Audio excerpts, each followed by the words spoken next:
So hello guys, कसे आहात तुम्ही? आज मिनी ब्लॉग मराठीमध्ये असणार आहे. तो काही सकाळी सगळ्यात पहिला मी चीझी व्हेजिटेबल मॅगी खाल्ली आणि मला अक्षय तृतीया होतं म्हणून आज सगळं गोड जेवण बनवलेलं माझ्या मम्मीने. ते आमरस, कटाची आमटी, पुरणपोळी, भात आणि 2 प्रकारची भजी बनवलेली आणि मिरची पकोडा बनवलेला. तर गाईज मी असं असं करून तुम्ही खा, खूप टेस्टी लागणार आणि असंच खातात अक्षय तृतीयाला.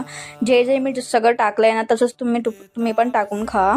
असं सगळं मिक्स करून. आणि भजी ऑप्शनल आहे, तुम्हाला जर आवडत असेल तरी तुम्ही टाकू शकता, नाही आवडत असेल तर तुम्ही नाही टाकू शकता, ऑप्शनल आहे, ठीक आहे, काही हरकत नाही. आणि वरतून मस्त मी असं घी टाकून त्याला मस्त असं मिक्स करून काहीच मी खाल्लं होतं. काहीच एवढं टेस्टी आणि खूपच छान लागत होतं, ठीक आहे. आणि नंतरला खूपच गरमी आहे त्यामुळे आम्ही लोकांनी पिस्ता आईस कुल्फी खाल्ली आणि मग संध्याकाळी बनवलेले फ्रेंच फ्राईज मायो आणि सॉससोबत आम्ही खाल्लं.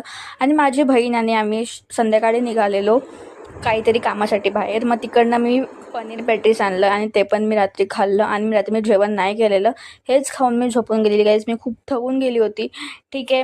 Okay guys, bye. भेटूया नेक्स्ट मिनी ब्लॉगसोबत.